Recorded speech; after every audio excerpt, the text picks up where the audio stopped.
सबको जय मसीह की। प्रियो, प्रभु का धन्यवाद। प्रभु ने मौका दिया आप लोग के बीच में फिर से अपने वचन को बांटने के लिए। प्रियो, आज हम प्रभु के वचन में से सीखेंगे हम किसकी इच्छा में चल रहे हैं।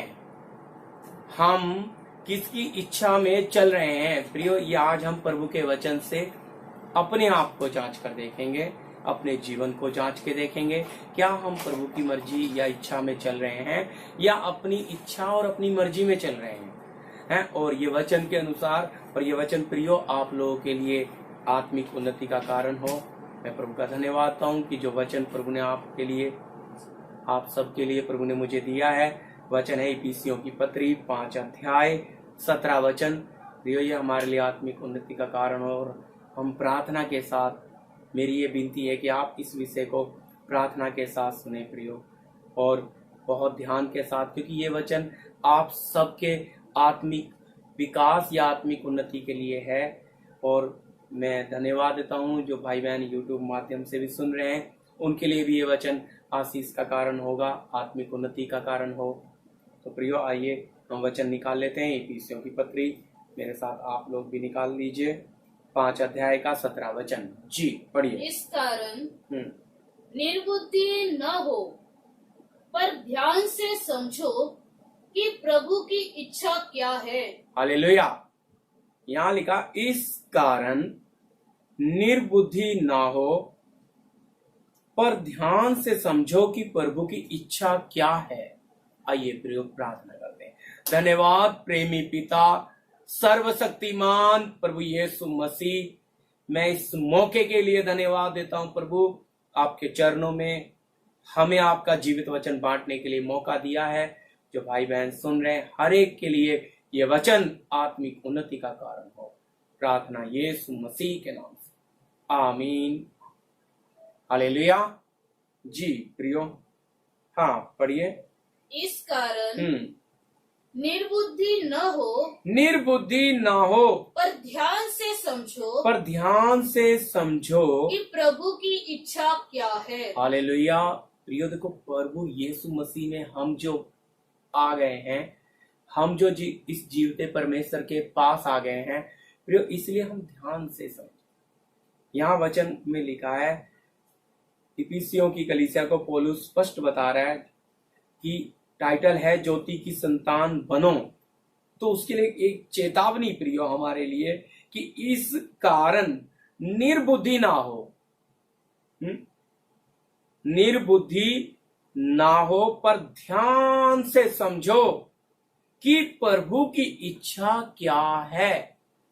मतलब हम समझें, हम आए कहां हैं, हम किसके पास आए हैं, क्यों आए हैं, और इस परमेश्वर को हमने अपना जीवन क्यों दिया है प्रियो। हालेलुया। इस बात को हम ध्यान से समझें।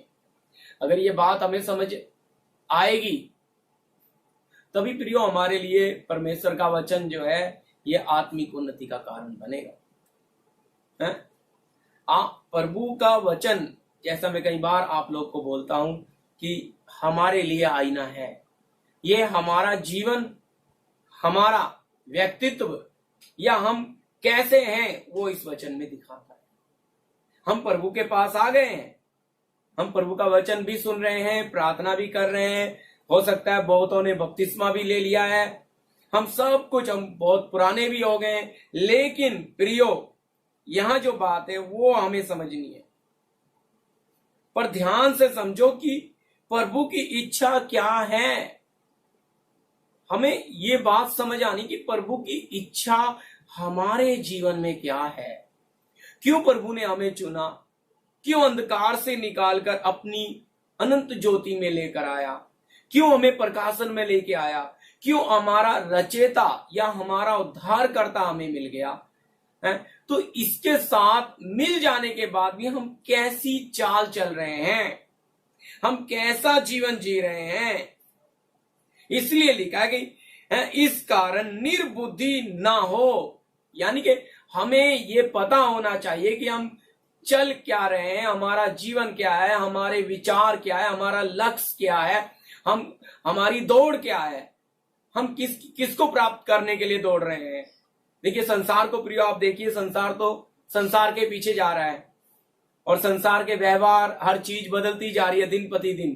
तो हम प्रियो ऐसे नहीं है, हम अपने उद्धारकर्ता अपने सृष्टिकर्ता के पीछे जा रहे हैं और दिन प्रतिदिन हमारा जीवन उसकी पहचान में बढ़ना है।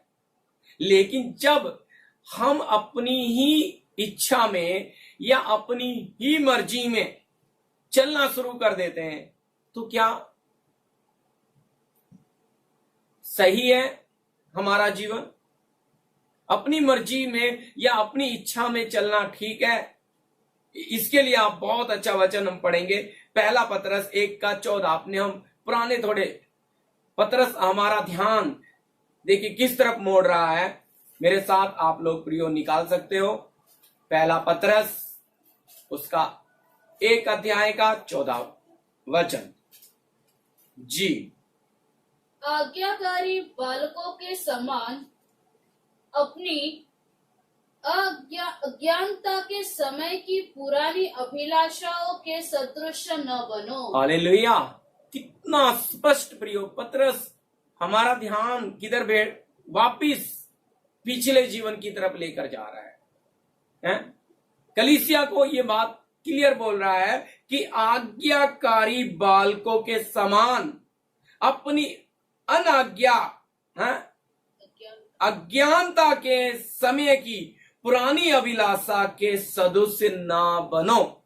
यानी कि जब हम क्या थे, अज्ञानी थे, या हमें उस समय समझ नहीं थी, या हमें उस समय बुद्धि नहीं थी, इसलिए वहां पे हम पढ़ रहे हैं इफिसियों में कि देखो समझ के हमें इस बात को चलना है जैसा वहां स्पष्ट बोला है, इस कारण निर्बुद्धि ना हो पर समझो। और यहां पे पतरस स्पष्ट उस बात को कह रहा है कि आज्ञाकारी बालकों के समान अपनी भूतकाल में प्रियो में लेकर जाता है, हमारे पुराने जीवन की तरफ। यहां संतों को पत्री को इसलिए लिख रहा है, कलीसिया को यह चेतावनी दे रहा है अपनी मेरे साथ आप भी पढ़ सकते हो, अपनी अज्ञानता के समय की पुरानी अभिलाषा के सदृश ना बनो। यानी कि उस समय क्या नहीं थी, अज्ञानी थे, समझ नहीं थी प्रियो, हम अंधकार में जी रहे थे, हम अंधेरे में चल रहे थे। लेकिन आज तो हमारी समझ खुल गई, अब तो हमारी बुद्धि खुल गई है प्रियो। वचन में लिखा है तुम्हारे बुद्धि के नए हो जाने से तुम्हारा चाल चलन भी बदल जाए। हैं? तो अगर अब हमारी समझ खुल गई, अगर अब हमारी बुद्धि खुल गई, तो हमें हमारा जीवन कैसा होना है? निर्बुद्धि के समान नहीं प्रियो। ऐसा ना हमारा जीवन हो कि हमें पता ही नहीं हम क्यों चल रहे हैं। हम यीशु मसीह के पास आए खाली गीत गाना, ताली बजाना, हालेलुया, संडे को प्रार्थना में जाना, यही काफी नहीं है।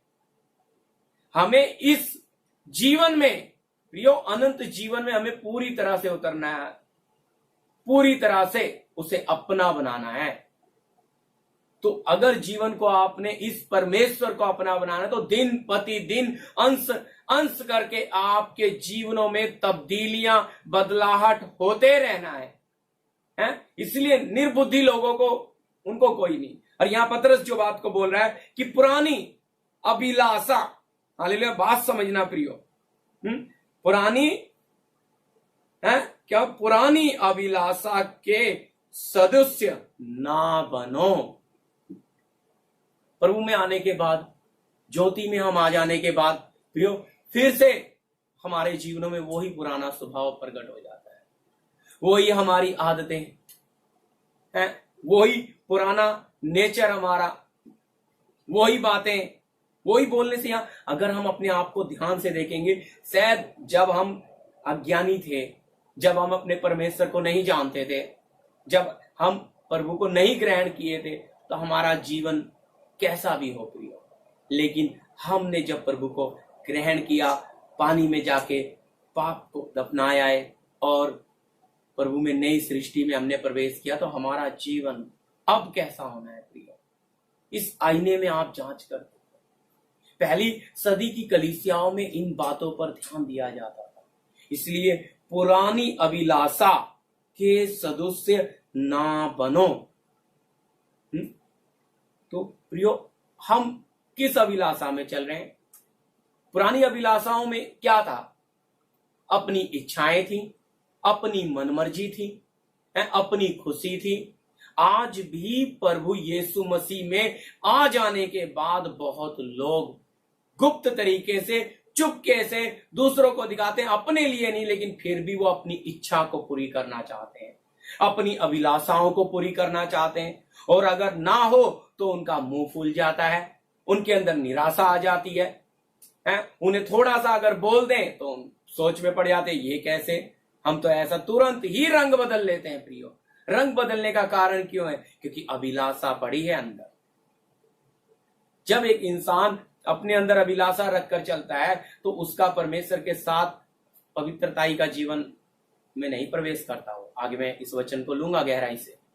हालेलुया। तो पवित्रताई में वो नहीं पहुंचता है, उसके लिए खुद उसका जीवन रुकावट हो जाता है, क्योंकि वो अपने पुराने स्वभाव को, अपनी आदतों को छोड़ने के लिए तैयार नहीं है, अपने शारीरिक स्वभाव को वो उतारने के लिए तैयार ही नहीं है, छोड़ने के लिए तैयार ही नहीं है। यही कारण है कि पहली सदी में भी इस बात पे जोर दिया जाता था। आज बहुत कम इन बातों पे जोर दिया जाता है। बहुत कम कलीसियाओं में इस प्रकार से सिखाया जाता है कि अपनी अभिलाषाओं को छोड़ो, इच्छाओं को छोड़ो, आपकी इच्छा, आपकी मर्जी प्रभु की मर्जी में आ जाए, ताकि उसकी मर्जी आपके जीवन से पूरी हो। लेकिन आज बहुत जगहों पे यही सिखाया जाता है कि आ जाओ प्रभु के पास, तुम्हारी इच्छा पूरी हो जाएगी। लेकिन प्रियो, पहली सदी में ऐसा नहीं था, वचन कहीं भी ऐसा नहीं सिखाता। यीशु मसीह के जीवन को हम देखते हैं, उसमें भी कितना स्पष्ट है। निकाल लीजिए एक और वचन मेरे साथ आप, इफिसियों की पत्री, फिर हम यीशु मसीह के जीवन को भी थोड़ा देखेंगे। इफिसियों की पत्री उसका 4 अध्याय का प्रियो 4 का 23 पढ़िए आप।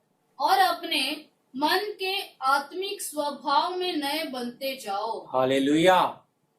यहां देखो, स्पष्ट पौलुस उस बात को रख रहा है कलीसिया के सामने, अपने मन के आत्मिक स्वभाव में नए बनते जाओ। तो हमारा स्वभाव किसमें? आत्मिक स्वभाव में नए बनना है। बन किसमें रहे? बहुत प्रभु के जन या लोग शारीरिक स्वभाव में नए बन रहे हैं। प्रियो, हमारे पिता ने वायदा किया है कि मांगने से पहले, प्रियो, मांगने से पहले वो हमारी जरूरत जानता है कि हमारी क्या आवश्यकता है। तो हमें तो कुछ चिंता करने की जरूरत ही नहीं है। प्रभु के वचन में लिखा है कि आज के दिन की चिंता कर लो, आज ही का दुख तुम्हारे लिए काफी है। लेकिन हम विश्वास नहीं कर पाते, हम महीने सालों की चिंता करते हैं। ये हमारे लिए वचन लिखा गया है। पहली सदी के लोग इस तरह जीते थे, उनका वचन पे, उनका प्रभु यीशु मसीह पर पूरा भरोसा था और परमेश्वर का आत्मा उन्हें लेकर चलता था। लेकिन आज हमारा भरोसा कहां आ जाता है? तो कितना स्पष्ट है ये बात। अपने मन के आत्मिक स्वभाव में नए बनते जाओ। और देखिए, यीशु मसीह के बारे में हम थोड़ा देखते हैं जी, पढ़ लीजिए यूहन्ना रचित सुसमाचार उसका 17 अध्याय का 4 वचन। मेरे साथ आप लोग भी निकाल सकते हैं। यूहन्ना उसका 17 का 4 जी, पढ़िए। जो कार्य तूने मुझे करने को दिया था उसे पूरा करके मैंने पृथ्वी पर तेरी महिमा की है। हालेलुया। देखिए, यीशु मसीह कितना स्पष्ट कह रहा है। कहता है हमारे लिए आदर्श बना हुआ, हमारे लिए नमूना बना हुआ, हमें इनको फॉलो करना है। प्रियो, इनके पद चिन्हों पर आपको और मुझे चलना है। यीशु मसीह ने दी है जान हमारे लिए, यीशु मसीह ने कीमत दी है आपके और मेरे लिए, उसने बहाया अपना खून हमारे लिए। तो हमें इनको देखकर चलना है, इनके बताए हुए मार्ग में चलना है, प्रेरित चलते थे। इसलिए वो अपने मन के आत्मिक स्वभाव में नए बनते जाते थे। वो पुरानी बातों की तरफ या इच्छाओं की तरफ, अभिलाषाओं की तरफ, लालसाओं की तरफ नहीं जाते थे। पहले वो जैसे निर्बुद्धि के समान चलते थे, वैसा अब नहीं चलते थे। वो नए हो जाते, उनका जीवन, उनका हर चीज बदलती जाती है। लेकिन हमारे जीवन में प्रियो, आज इस परमेश्वर के वचन से हम अपने जीवन को जांच के देखें, क्योंकि परमेश्वर की आमद इतनी निकट है, इतना समय प्रभु का आना नजदीक है। अगर हमारा जीवन आत्मिक ना हुआ तो क्या हम अपने परमेश्वर को देख पाएंगे? क्या हम उसके सामने खड़े हो पाएंगे? यीशु मसीह स्पष्ट कह रहा है कि जो कार्य तूने मुझे करने को दिया था उसे मैंने पूरा करके मैंने पृथ्वी पर तेरी महिमा की है। हालेलुया। यो प्रभु ने, यीशु मसीह ने पूरा आपको और हमें प्रभु ने कुछ योजना से चुना है, कुछ योजना से बुलाया है प्रियो, और कुछ योजना है प्रभु की हमारे जीवन से। पर हम उस योजना में क्या जुड़ पा रहे हैं? क्या हम उस योजना को पूरी कर पा रहे हैं?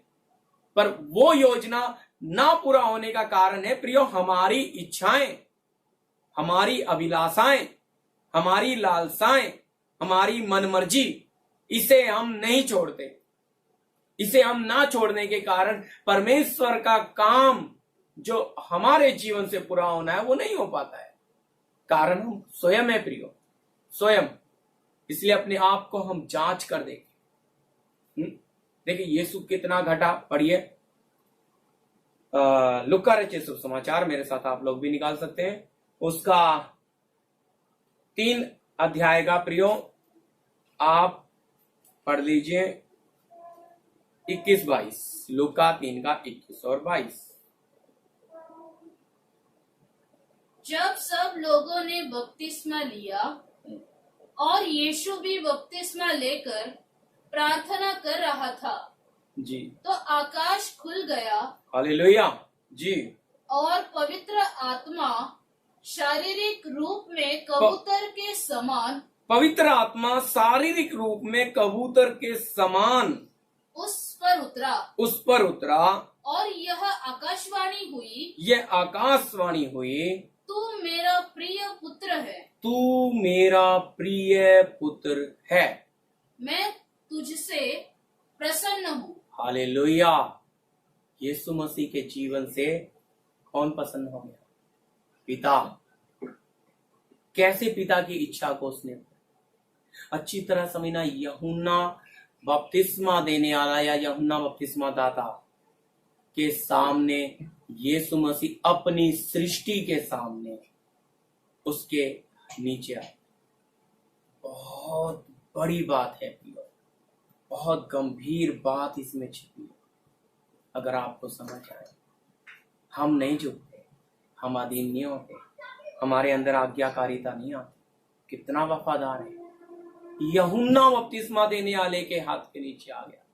वहां साफ लिखा है, जब लोगों ने बपतिस्मा लिया और यीशु भी बपतिस्मा लेकर प्रार्थना कर रहा था, उसने अपने आप को इतना नम्र, इतना शून्य किया। सोच कर देखिए, अपनी सृष्टि के अधीन होना। यूहन्ना बपतिस्मा देने वाला भी है, उसको ये चिन्ह पहले से दे दिया गया और आकाशवाणी हो रही है। क्यों हो रही है? ये मेरा प्रिय पुत्र है जिससे मैं प्रसन्न हूं। प्रियो इतना घट गया।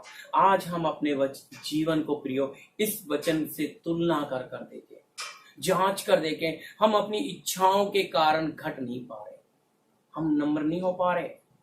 सृष्टि का करता है, सारी सृष्टि को बनाने वाला है। यहां तक यूहन्ना के माता पिता को भी, उनकी आत्माओं को भी रचने वाला, यूहन्ना को भी बनाने वाला। कितना शून्य हो गया प्रियो, कितना नीचे तक गया आप और हम। नहीं प्रियो, नहीं होता। मनुष्य स्वभाव में आपको इतना नीचे उतरना बड़ा मुश्किल है, घटना। बहुत मुश्किल है। आप मनुष्य स्वभाव में इच्छाएं किसकी पूरी करनी? अपनी अपनी अभिलाषाएं। लेकिन अगर आपको प्रभु की इच्छा में चलना है ना, तो आपको अपनी इच्छाओं को प्रियो छोड़ना। आपको प्रभु की मर्जी में आने के लिए अपनी मन मर्जी को छोड़ना पड़ेगा। आपको शून्य बनना पड़ेगा, आपको बिल्कुल खाली बनना पड़ेगा, तब जाकर परमेश्वर आपको हाथ मिलेगा। ये समझ आपको आनी है। इसलिए निर्बुद्धियों के समान नहीं, पर किसके? समझो कि प्रभु की इच्छा आपके जीवन से क्या है। फिर अगर ये बात आपको समझ आएगी, तभी आपका जीवन आशीषित होगा। आपका जीवन, आत्मिक उन्नति आपके जीवन में तभी होगी, तब्दीली होगी आपके जीवन में। एक नया बदलाहट होगा, एक नई सामर्थ्य, नई ऊर्जा आपके जीवन में आप महसूस करेंगे। क्योंकि जब तक हम अपनी इच्छाओं में पड़े रहते हैं, हम उलझे रहते हैं, बोझ में दबे रहते हैं। इच्छाएं और अभिलाषाएं हमें दबा कर रखती है। इसके कारण हमारा जीवन पवित्रताई में बढ़ नहीं पाता। उस पवित्र परमेश्वर के करीब जाने के लिए हम कैसे रहते हैं? देखो, पढ़िए उसके लिए वचन, कुलुसियों की पत्री, उसका 1 अध्याय प्रियो 9 वचन निकाल लीजिए आप लोग भी मेरे साथ। कुलुसियों की पत्री, उसका 1 अध्याय का 9 वचन जी। इसीलिए जिस दिन से यह सुना है, हम भी तुम्हारे लिए यह प्रार्थना और विनती करना नहीं छोड़ते जी कि तुम सारे आत्मिक ज्ञान और समझ सहित परमेश्वर की इच्छा की पहचान में परिपूर्ण हो जाओ। हालेलुया। देखिए प्रियो, कितना स्पष्ट है। प्रेरित जो प्रभु के चुने हुए लोग या संत, इनके जीवनों को आप देखिए, ये एक दूसरे की किस बात में बढ़ने की चिंता करते थे।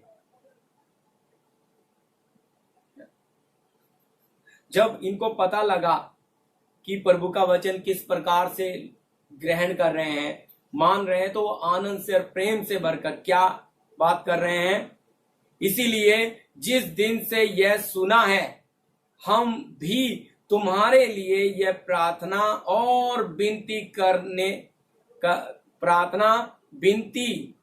करना नहीं छोड़ते कि तुम सारे आत्मिक ज्ञान और समझ सहित, अच्छी तरह समझना, आत्मिक ज्ञान और समझ सहित। हमारे ये समझ जरूर खुलनी है, हमारी आत्मिक बातों के लिए, आत्मिक ज्ञान के लिए है। तो यहां लिखा सारे आत्मिक ज्ञान और समझ सहित परमेश्वर की इच्छा की पहचान में परिपूर्ण हो जाओ। हालेलुया। किसकी? परमेश्वर की प्रियो है, इच्छा की पहचान में। क्या आपको मालूम है प्रभु की इच्छा आपके जीवन से क्या है? नहीं तो आप प्रभु के चरणों में बैठ के रोना शुरू करेंगे। आप सबसे पहले तो अपनी इच्छाओं को छोड़ें प्रिय, शून्य बने, नम्र बने, प्रभु के वचन के सामने आप अपने आप को समर्पित कर दें कि प्रभु, अब तक हम अपनी बुद्धि, अपनी ताकत, अपनी इच्छाओं के पीछे भागते रहे, लेकिन पिता अब हम आपकी इच्छा में चलेंगे। उसने कैसे प्रियो अपने आप को इतना शून्य कर दिया, इतना छोटा किया। क्या हम छोटे नहीं हो सकते? क्या हम अधीन नहीं हो सकते? वो राजाओं का राजा होकर अपनी सृष्टि के अधीन हो गया। यूहन्ना बपतिस्मा देने वाले के हाथ के नीचे वो बपतिस्मा ले रहा है, एक मनुष्य से। कितनी बड़ी बात है ये। हमें अगर प्रभु बोल दे इस जगह पर आपको अधीन रहना है, तो ना, इस जगह पर आपको रहना, हम नहीं अपनी जगह पर बैठ सकते। क्यों हम? क्योंकि हमारे अंदर बहुत इच्छाएं हैं। ये इच्छाएं होने के कारण, ये अभिलाषाएं होने के कारण आपको अंदर, आपके अंदर प्रियो, ये शारीरिकता आपको अपने कब्जे में करती है। ये अभिलाषाएं वहीं से तो उत्पन्न हुई हैं। ये शारीरिकता में से ही अभिलाषाएं आपके जीवन में प्रकट हुई हैं, और ये आपको बांध लेती हैं, आपकी बुद्धि को भी पकड़ देती हैं, और आप प्रभु के पीछे नहीं, फिर अपनी इच्छाओं में लग जाते हैं। लेकिन यहां वचन साफ लिखा है कि परमेश्वर की पहचान में बढ़ते जाओ। हालेलुया। किसकी पहचान में?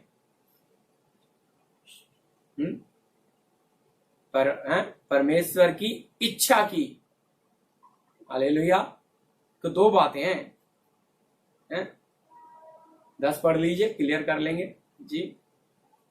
जल्दी पढ़िए इसी का 10। हमने 9 पढ़ा, 1 का। ताकि तुम्हारा चाल चलन प्रभु के योग्य हो और वह सब प्रकार से प्रसन्न हो और तुम में हर प्रकार के भले कामों का फल लगे और तुम परमेश्वर की पहचान में बढ़ते जाओ। हालेलुया। देखो, मन के आत्मिक नए स्वभाव में बना, पर यहाँ क्या है? हर प्रकार के फल लगे और तुम परमेश्वर की पहचान में बढ़ते जाओ।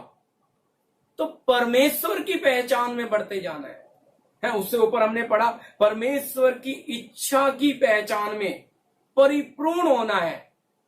उसकी इच्छा अनुभव से हमें मालूम होनी है कि प्रभु की इच्छा हमारे जीवन में क्या है, अनुभव के साथ मालूम है। लेकिन उसके लिए आपको क्या करना पड़ेगा? अपनी इच्छाएं छोड़, खाली पात्र बनना पड़ेगा, खाली बर्तन बनना पड़ेगा। तब ही आप अपने सृजनहार, अपने परमेश्वर के साथ पहचान में बढ़ सकते हो, चल सकते हो। नहीं तो अगर आप अपनी बुद्धि लगाओगे तो प्रियो, इसमें आप क्या नहीं हो सकता, आपका जीवन बढ़ेगा। आप अपनी इच्छाओं को अगर बोलोगे नहीं प्रभु हमारी इच्छाएं, प्रभु ने तो हमें इच्छा तो आपके अंदर शारीरिकता उत्पन्न कर रहा है, अभिलाषाएं बढ़ रही हैं। क्यों? क्योंकि आपके जीवन में ये बातें पड़ी हैं।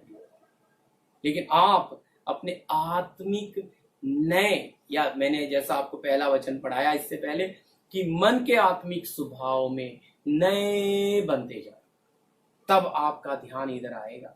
तब आप चाहेंगे मैं मेरे परमेश्वर की इच्छा से परिपूर्ण हो जाऊं, सारी परिपूर्णता हो जाए। मतलब प्रभु की हर क्षेत्र में, हर जगह पर। ये नहीं है खाली आपके जीवन में, आपके सारी बातों में प्रभु की इच्छा को से आप परिपूर्ण हो, ताकि आपकी मर्जी, आपकी इच्छा कहीं ना आए। प्रभु की इच्छा में ही आप जीवन जिए प्रभु की मर्जी से। फिर आगे परमेश्वर की पहचान में आप बढ़ते चले जाओ। आइए इसके साथ एक और वचन मेरे साथ आप निकाल लीजिए, पहला थिस्सलुनीकी प्रियो, उसका पहला थिस्सलुनीकी 4:3 आप मेरे साथ पढ़ सकते हो जी। पढ़िए। क्योंकि परमेश्वर की इच्छा यह है, क्योंकि परमेश्वर की इच्छा यह है कि तुम पवित्र बनो। हालेलुया। देखिए यहाँ पे, अभी वहां पे लिखा है परमेश्वर की इच्छा है कि तुम उसकी पहचान में परिपूर्ण हो जाओ, हैं? उसकी इच्छा से परिपूर्ण हो जाओ, पहचान में बढ़ जाओ। और यहाँ पे हम क्या पढ़ रहे हैं? क्योंकि परमेश्वर की इच्छा यह है कि तुम पवित्र बनो। हालेलुया। क्या बने प्रियो? पवित्र। हमारी आंखें, हमारे कान, हमारी जवान प्रियो, ये सब हम प्रभु को पूरी तरह से सौंपे। ऐसा अय्यूब बोलता है, मैंने अपनी आंखों से वाचा बांधी है, तो मैं फिर कैसे किसी स्त्री पर अपनी आंखें लगाऊं? जी, इसको पूरा पढ़िए आगे। पवित्र बनो अर्थात व्यभिचार से बचे रहो। हालेलुया। किससे? व्यभिचार से बचे रहो। प्रियो साफ है, व्यभिचार बोलने से जरूरी नहीं प्रियो कि शरीर का, लेकिन यहाँ आत्मिक तौर पे भी हम समझते हैं संसार की अभिलाषाओं से बच जाएं। इच्छाएं जब आपके अंदर भर जाती है, चाहे वो घर की हो, गाड़ी की हो, वस्तुओं की हो, कपड़े की हो, ये सब किस में आती है? व्यभिचार में आ जाता है प्रियो, आत्मिक व्यभिचार है। तो आपका आत्मिक जीवन बनने की जगह क्या हो जाता है? शारीरिक जीवन बन जाता है। किसके कारण? सिर्फ आपकी इच्छा हो। और यहाँ पवित्रताई भी चली जाती है, क्योंकि जब शारीरिक विचार, शारीरिक बातों में और इच्छाएं आपके अंदर उत्पन्न हो जाती हैं, तो आपका जीवन क्या हो जाता है प्रियो? शारीरिक बन जाता है, आत्मिक जीवन नहीं रहता फिर आपकी मन मर्जी। बेशक आप प्रभु के पीछे चले होंगे कि प्रभु हम आपके लिए जिएंगे, आपके लिए करेंगे, लेकिन धीरे धीरे धीरे आपकी इच्छाएं बढ़ती चली गई और आप संसार के इस शारीरिक व्यभिचार में पड़ गए, संसार की वस्तुओं के व्यभिचार, इसमें आप फंस गए। इसलिए यहां साफ लिखा था, व्यभिचार से बचे रहो, पवित्र बनो। पवित्र विचार तक आपके सोच भी है। क्यों इतना प्रभु चाहता है हमें?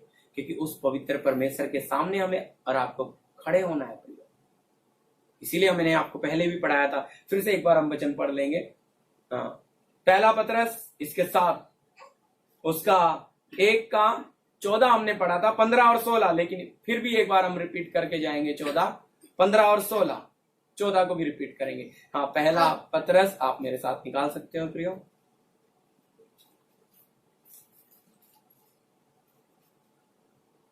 जी। आज्ञाकारी बालकों के समान अपनी अज्ञानता के समय की पुरानी अभिलाषाओं के सदृश न बनो। हाँ, देखो कितना स्पष्ट लिखा है? वहां लिखा है कि परमेश्वर क्या चाहता है? पवित्र बनो, और फिर आगे व्यभिचार से बचे रहो। यहां लिखा है, मैं फिर इस बात को रिपीट आपके साथ रख रहा हूं कि इसमें साफ कितना आईने की तरह प्रियो ये बात लिखी है कि पुरानी अभिलाषा के सदस्य ना बनो। पहले जीते थे इन सब चीजों के लिए, पहले मर मिटते थे थोड़ी सी जमीन के टुकड़े के लिए, पैसे के लिए, संसार के लिए, इज्जत के लिए। लेकिन प्रियो अब जब हम जो मसीह में नई सृष्टि हो गए हैं, अब हम प्रभु के लिए, सिर्फ और सिर्फ हमारा जीवन प्रभु के लिए, हर बात की हम हानि उठाने के लिए अपने मन को तैयार करके, तभी शैतान के ऊपर हम जलती हुई आग डाल सकते हैं आपके अंगारे। पर अगर हम कोई वस्तुएं हमारी छीन ली जाए या धोखा कर लिया जाए, हम रोएंगे नहीं, प्रभु तेरा धन्यवाद। क्यों? क्योंकि प्रभु आपने दिया, चला गया, आपकी वस्तु, उस बात के लिए हमारे अंदर दर्द नहीं होगा प्रिय। लेकिन अगर हम अपनी पुरानी अभिलाषाओं में पड़े, पुराने विचारों में पड़े, पुराना मनुष्य हमारा अभी तक दफनाया नहीं हुआ, तो प्रियो हमारे अंदर हमारी इच्छाएं खड़ी हो जाएंगी। हम अपने लिए नहीं, अरे हमारे लिए नहीं, तो हमने छोड़ दिया हमारे बच्चों के लिए। ये शारीरिकता जो आपके अंदर है प्रियो, ये विचार देगी आपको, और आपको आपके परमेश्वर के साथ का आपका पूरा संबंध क्या कर देगी? खराब, बिगाड़ देगी। आपका जीवन प्रभु के साथ, आपकी वफादारी, आपने जितना आप जिए होंगे, ये पुरानी अभिलाषा के सदस्य ना बनो बोलने का मतलब, अगर ये आ गई तो आपकी इच्छा प्रगटे हो जाएंगी, आपकी मन मर्जी चलनी शुरू हो जाएगी। धीरे धीरे आप प्रभु के सक्रिय मार्ग से हटकर आपका रास्ता बदलना शुरू हो जाएगा। क्यों रास्ता बदलेगा? क्योंकि आप अपनी मन मर्जी में, आप अपनी इच्छाओं में चलना शुरू कर दिया। अब आप सोचते हैं कि प्रभु मेरे साथ है। यहां तक मनुष्य इतने कठोर हो गए हैं, कलीसिया के लोग भी, कि उन नाशवान चीजों के लिए उपवास रखकर प्रार्थना करने लग गए हैं, जबकि प्रभु तो बिना मांगे हमें देने का वायदा कर रहा है। वो कहता है कि आकाश के पक्षियों को देखो, जन आप बोते हैं ना खतों में इकट्ठा करते हैं, तो भी तुम्हारा स्वर्गीय पिता उन्हें खिलाता है। तो कितनी और ज्यादा प्रिय वो हमारी चिंता करता है। सोच कर, हम तो कहीं अधिक बहुमूल्य है। तो इसलिए वो कहता है कि तुम्हारे मांगने से पहले तुम्हारा स्वर्गीय पिता जानता है कि तुम्हारी क्या क्या आवश्यकता है। क्यों नहीं आवश्यकताएं पूरी हो रही? क्योंकि वो चाहता है पहले हम परमेश्वर के राज्य और उसके धर्म की खोज करें। लेकिन बहुत लोग परमेश्वर के राज्य में ही प्रवेश भी नहीं करे। उन्होंने परमेश्वर के राज्य को देखा चिन्ह चमत्कार छुटकारे के द्वारा, उन्होंने परमेश्वर के राज्य में प्रवेश किया, लेकिन अब तक बहुत ऐसे हैं जिन्होंने परमेश्वर के राज्य को अपना बनाया नहीं, क्योंकि अपनी इच्छाओं में पड़े, प्रभु के राज्य में आ गए, लेकिन क्या नहीं किया, उस परमेश्वर के राज्य को अपना नहीं बना पाए। क्यों नहीं बना पाए? उसके लिए वो कीमत आप अपने आप का इनकार नहीं कर पा, अपनी इच्छाओं को, अपनी मनमर्जी को, अपनी खुदी को आप छोड़ नहीं पा रहे। तो कैसे चलोगे इस मार्ग में? इसमें तो आप अपनी इच्छा लेकर चल ही नहीं सकते, क्योंकि परमेश्वर ने मार्ग ही बहुत सकरा रखा है प्रियो। यहां आपकी बुद्धि या आपकी मनमर्जी नहीं चल सकती यहां, क्योंकि इस मार्ग में चलने के लिए परमेश्वर ने इसलिए रास्ता रखा है ताकि वो आपको पवित्र बनाना चाह रहा है। जैसा मैंने आपको पिछले थिस्सलुनीकी 4:3 में पढ़ा है, पवित्र बनो, परमेश्वर की इच्छा है ये। और अगर पवित्र बनना है तो इस सकरे मार्ग में से परमेश्वर हमें लेकर चलना चाहता है, तंग मार्ग में से लेकर चलना, जहां इच्छाएं नहीं घुस सकती, जहां अभिलाषाएं जा नहीं सकती। तो इस मार्ग में जाने के लिए प्रियो आप प्रार्थना करें और अपने मन की तैयारी करें, क्योंकि जब आप इस मार्ग में जाएंगे तो आगे पढ़िए 15 और 16, देखिए आपके जीवन में कौन सी तब्दीली आएगी। लास्ट वचन है जी। पर जैसा तुम्हारा बुलाने वाला पवित्र है जी, वैसे ही तुम भी अपने सारे चाल चलन में पवित्र बनो। हालेलुया। जैसा तुम्हारा बुलाने वाला पवित्र है, वैसा ही तुम भी अपने सारे चाल चलन में पवित्र बनो। हालेलुया। प्रियो, कितना स्पष्ट है, आईने की जैसा है। प्रभु के वचन में कुछ भी कमी नहीं है, बस हमारा अंदर का व्यक्तित्व वो साफ दिखाता है। तो वो बुलाने वाला अगर पवित्र है तो कैसे बने? पवित्र बने, और वो भी किसमें? सारे चाल चलन में, थोड़े में नहीं, खाली प्रार्थना वाले लोगों के साथ नहीं, कलीसिया के लोगों के साथ नहीं, मसीह लोगों के साथ नहीं, सारे का मतलब है आपके काम की जगह पर, आपके रहने की जगह पर। प्रियो, इन सारी बातों में आपको आपका जीवन क्या बनना है? पवित्र। हालेलुया। सोच कर देखिए आप अपने, क्या सारे चाल चलन में आपका जीवन पवित्र बना है? इस पवित्र परमेश्वर के साथ आपने रहना है प्रियो, इस पवित्र परमेश्वर के साथ। इसलिए वो बोल रहा है कि पवित्र बनो और अपने सारे चाल चलन में क्या बनो? पवित्र बनो। 16, क्योंकि लिखा है, पवित्र बनो क्योंकि मैं पवित्र हूँ। हालेलुया। ये बात पुराने नियम में भी स्पष्ट है। प्रभु चाहता है कि पवित्र बने क्योंकि वो पवित्र है। तो ये हम जब इस सकरे मार्ग में जाएंगे, अपनी इच्छाएं छोड़ेंगे, तब ही हम पवित्रताई में बढ़ सकते हैं, तब हम पवित्र हो सकते हैं प्रियो। पर अगर हम इस सकरे मार्ग को नहीं अपनाएंगे, हम इस सकरे मार्ग को नहीं चुनेंगे, तो प्रियो हम पवित्र हो नहीं पाएंगे, हमारा जीवन पवित्र हो नहीं पाएगा। क्यों नहीं हो पाएगा? इसका कारण हम स्वयं होंगे, क्योंकि हम अपनी इच्छाएं और लालसाओं को नहीं छोड़ा, हमने अपनी बुद्धि को नहीं छोड़ा। तो ये बात हमें प्रियो समझनी है। पवित्र, ये शब्द सोच कर देखिए। मैं इस बात को जब मनन करता हूं प्रियो, ये बहुत गंभीर बात है, पवित्र बनना। हा? जब सिनै पर्वत पे सब इसराइलियों को इकट्ठा किया गया और उसको पूरा बाड़ा लगाकर कि कोई जानवर तक को पहाड़ को ना छुए, अगर छुए तो पत्थर वार करके मार दिया जाए, 3 दिन तक पवित्र करने के लिए बोला, तब इसराइली कांप गए, थरथरा। इस आज्ञा से वो डर गए कि जानवर तक पहाड़ को ना छुए। इतना पवित्र परमेश्वर है प्रियो। हालेलुया। सोच कर देखिए, इतना पवित्र परमेश्वर आपके और हमारे साथ संगति करने के लिए, पर उसके लिए हम अपनी इच्छाएं या अपनी अभिलाषाएं नहीं छोड़ सकते, अपनी मनमर्जी नहीं छोड़ सकते। क्या हम अपनी मनमर्जी के पीछे या अपनी इच्छाओं के पीछे अपने परमेश्वर को छोड़ने को तैयार हैं? इसलिए आज आप अपने आप को जांच कर देखिए। अगर स्वर्ग का परमेश्वर अपने आप को इतना झुकाकर सृष्टि के हाथ के नीचे आ सकता है, यूहन्ना बपतिस्मा देने वाले के नीचे, तो आप और हम अपनी इच्छा नहीं छोड़ सकते, अपनी मनमर्जी नहीं छोड़ सकते? क्या हम प्रभु की मर्जी में नहीं चल सकते? क्या हम घट नहीं सकते? क्या हम शून्य नहीं बन सकते प्रियो? ये आज हमारे सामने सवाल है। आज इस परमेश्वर के वचन से हम अपने आप को जांच कर देखें, हमारा जीवन कितने वफादार है हम प्रभु के साथ है?